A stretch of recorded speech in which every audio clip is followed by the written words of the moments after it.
شب دلارای شب برگشت ز غوغای تماشای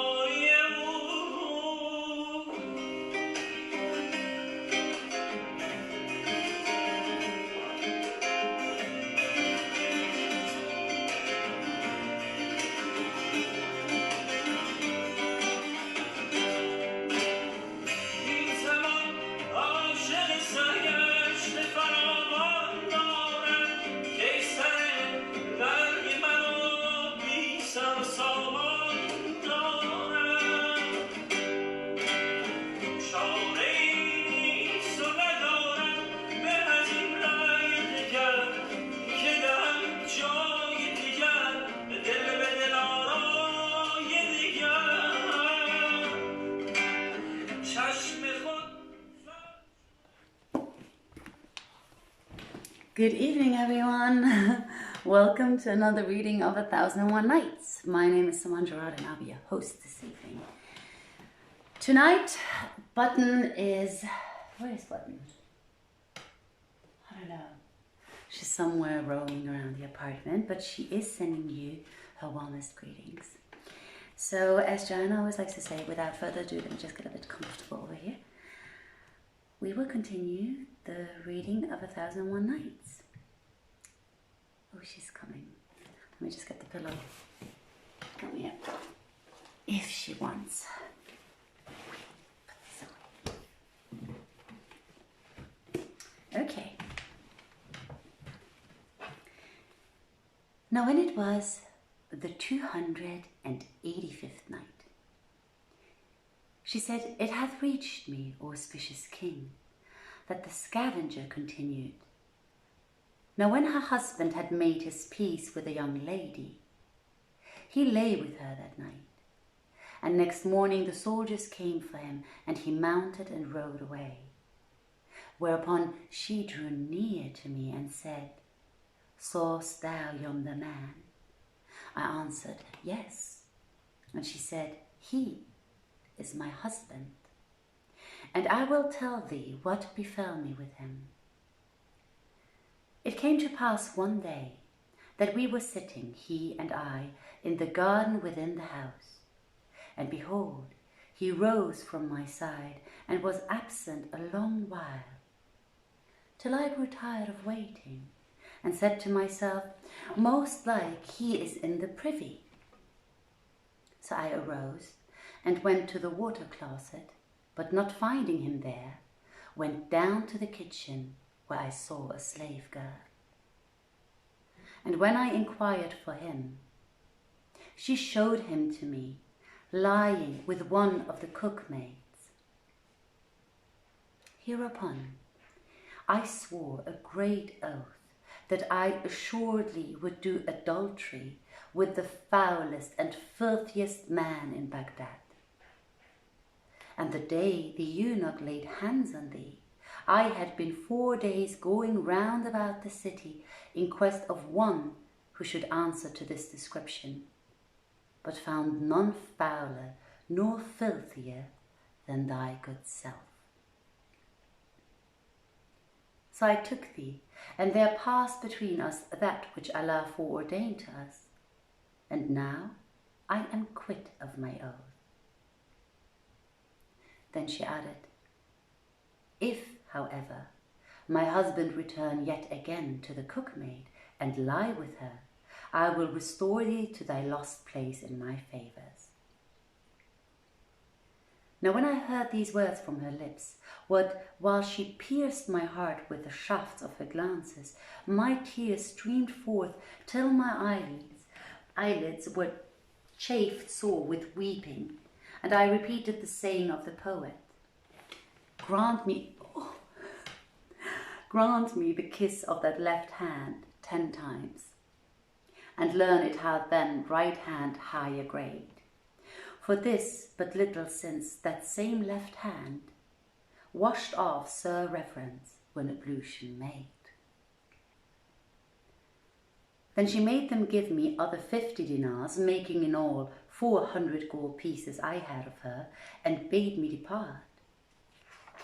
So I went out from her and came hither, that I might pray Allah extolled and exalted be He, to make her husband return to the cookmaid, that haply I might be again admitted to her favours.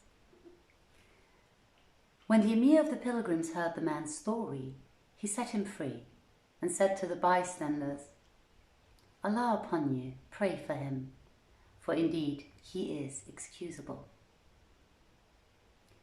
And men also tell the tale of the mock Caliph.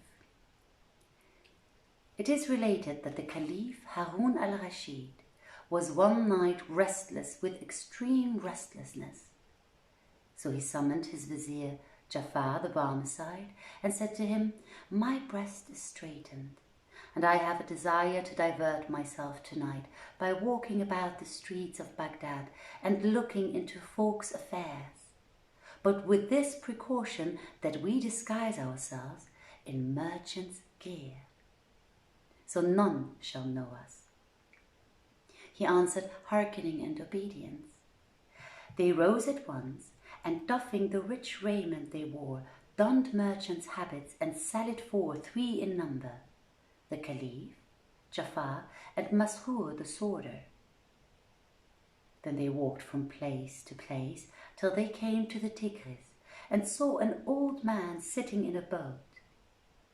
So they went up to him, and saluting him said, O Sheikh, we desire thee of thy kindness and favour to carry us a pleasuring down the river in this thy boat, and take this dinar to thy hire. And Shahrazad perceived the dawn of day, and ceased saying her permitted say. Now when it was the 286th night, she said, It hath reached me, O auspicious king, that when they said to the old man, We desire thee to carry us a pleasuring in this thy boat, and take this dinar, he answered, Who may go a pleasuring on the Tigris?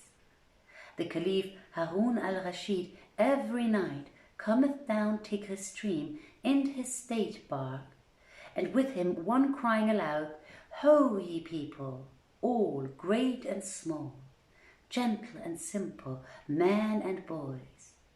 Whoso is found in a boat on the Tigris by night, I will strike off his head or hang him to the mast of his craft. And ye had well nigh met him, for here cometh his carrack. But the Caliph and Jafar replied, O Sheikh, take these 2 dinars and run us under one of your yonder arches, that we may hide there till the Caliph's barge have passed. The old man replied, Hand over your gold, and rely we on Allah the Almighty. So he took the 2 dinars and embarked them in the boat, and he put off and rowed about with them a while, when behold, the barge came down the river in midstream, with lighted flambeaux and cressets flaming therein. Quoth the old man, Did not I tell you that the Caliph passed along the river every night, and ceased not muttering, O protector, remove not the veils of thy protection. Then he ran the boat under an arch and threw a piece of black cloth over the Caliph and his companions, who looked out from under the covering and saw in the bows of the barge a man holding in hand a cresset of red gold, which he fed with Sumatran lined aloes, and the figure was clad in a robe of red satin, with a narrow turban of Mosul shape, round on his head, and over one of his shoulders hung a sleeved cloak of cramoisy satin, and on the other was a green silk bag full of the aloes wood, with which he fed the cresset by way of firewood. And they sighted in the stern another man, clad like the first and bearing a like cresset, and in the barge were 200 white slaves standing ranged to the right and left, and in the middle a throne of red gold, whereon sat a handsome young man, like the moon, clad in a dress of black, embroidered with yellow gold.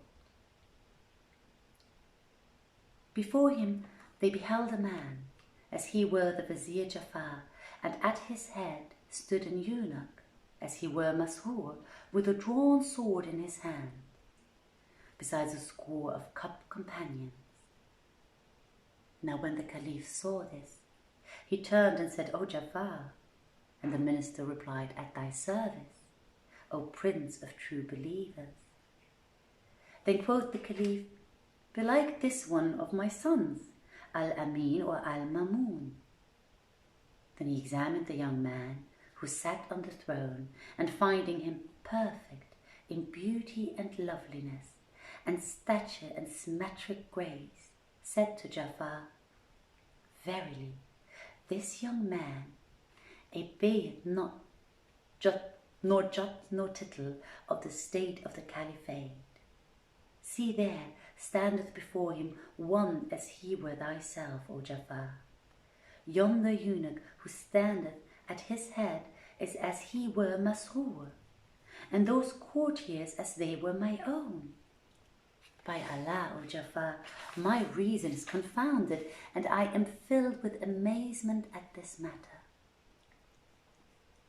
And Shahrazad perceived the dawn of day, and ceased to say her permitted say. Now when it was the 287th night, she said, It hath reached me, O auspicious king, that when the Caliph saw this spectacle, his reason was confounded, and he cried, By Allah, I am filled with amazement at this matter. And Jafar replied, And I also, by Allah, O Commander of the Faithful. Then the barge passed on and disappeared from sight, whereupon the boatmen pushed out again into the stream, saying, Praised be Allah for safety, since none hath fallen in with us. Quoth the Caliph, O old man, doth the Caliph come down the Tigris river every night? The boatman answered, Yes, O my lord, and on such wise hath he done every night this year past. O Shaykh, rejoined Al-Rashid, we wish thee of thy favour to await us here tomorrow night, and we will give thee 5 golden dinars, for we are stranger folk, lodging in the quarter Al-Khandak, and we have a mind to divert ourselves. Said the oldster, with joy and goodwill. Then the Caliph and Jafar and Masrur left the boatmen and returned to the palace, where they doffed their merchants' habits, and, donning their apparel of state, sat down, each in his several stead. And came the emirs and viziers and chamberlains and officers, and the divan assembled and was crowded as of custom. But when day ended, and all the folk had dispersed and wended each his own way, the Caliph said to his vizier, Rise, O Jafar, let us go and amuse ourselves by looking on the second Caliph. At this Jafar and Masrur laughed, and the 3, donning merchants' habits, went forth by a secret postern and made their way through the city in great glee, till they came to the Tigris, where they found the grey-beard sitting and awaiting them. They embarked with him in the boat, and hardly had they sat down before, up came the mock Caliph's barge. And when they looked at it attentively, they saw therein 200 Mamelukes other than those of the previous night, while the link-bearers cried aloud as of one. Quoth the Caliph, O Vizier, had I heard tell of this, I had not believed it, but I have seen it with my own side. Then said he to the boatman, Take, O Shaykh, these 10 dinars and rose along abreast of them, for they are in the light and we in the shade, and we can see them and amuse ourselves by looking on them, but they cannot see us. So the man took the money and, pushing off, ran abreast of them in the shadow of the barge. Shahrazad perceived the dawn of day and ceased saying her permitted say. And here's the last one.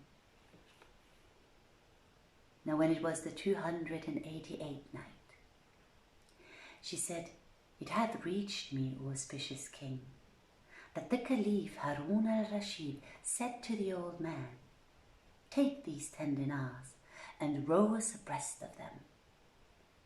To which he replied, 'I hear and I obey.'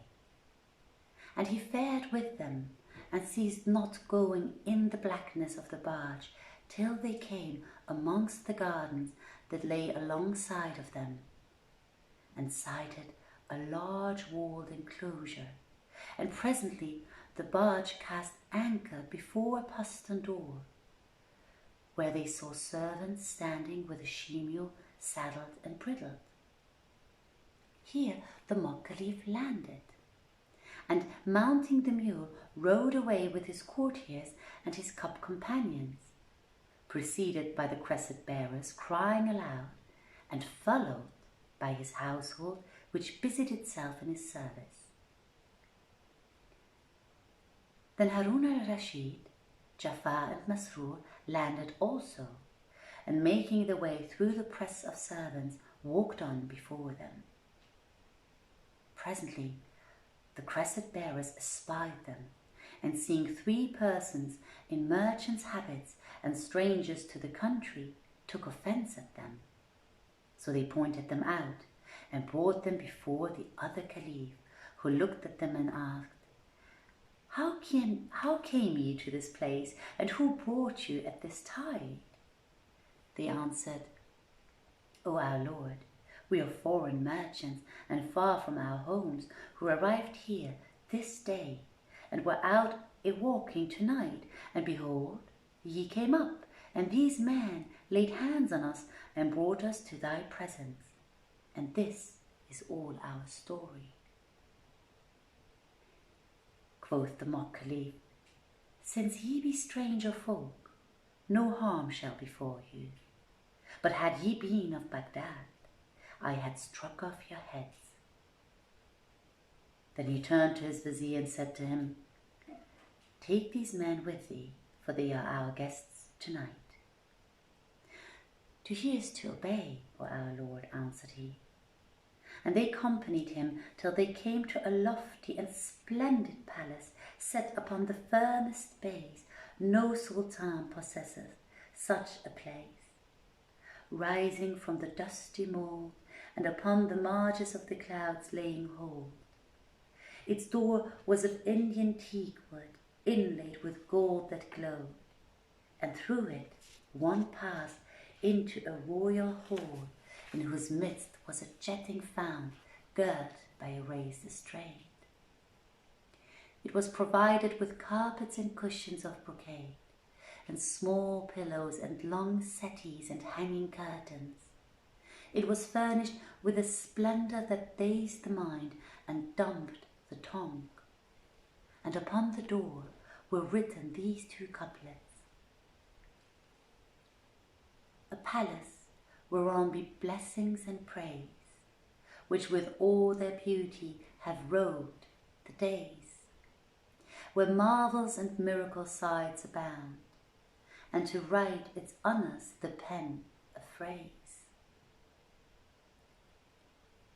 The false Caliph entered with his company, and sat down on a throne of gold set with jewels, and covered with a prayer carpet of yellow silk, whilst the boon companions took their seats, and the sword-bearer of high works stood before him. Then the tables were laid, and they ate, after which the dishes were removed, and they washed their hands, and the wine service was set on with flagons and bowls in due order. The cup went round till it came to the Caliph, Harun al-Rashid, who refused the draught. And the mock Caliph said to the Jafar, "What mattereth thy friend that he drinketh not?" He replied, "O my lord, indeed 'tis a long while he hath drunk naught of this." Quoth the Sham Caliph, "I have drink other than this, a kind of apple wine that will suit thy companion." So he bade them bring the cider, which they did forthright, when the false Caliph, coming up to Harun al-Rashid, said to him, "As often as it cometh to thy turn, drink thou of this." Then they continued to drink and make merry, and passed the cup till the wine rose to their brains and mastered their wits. And Shahrazad perceived the dawn of day and ceased to say her permitted say. I hope you enjoyed this story. Tune in tomorrow if you would like to continue and listen to Joanna. And I will see you next week. I wish you a wonderful night, day, afternoon, wherever you are. Sending you much love. And as usual, remember to go inwards instead of outwards. Thank you so much for tuning in. Much love. Bye. Oh.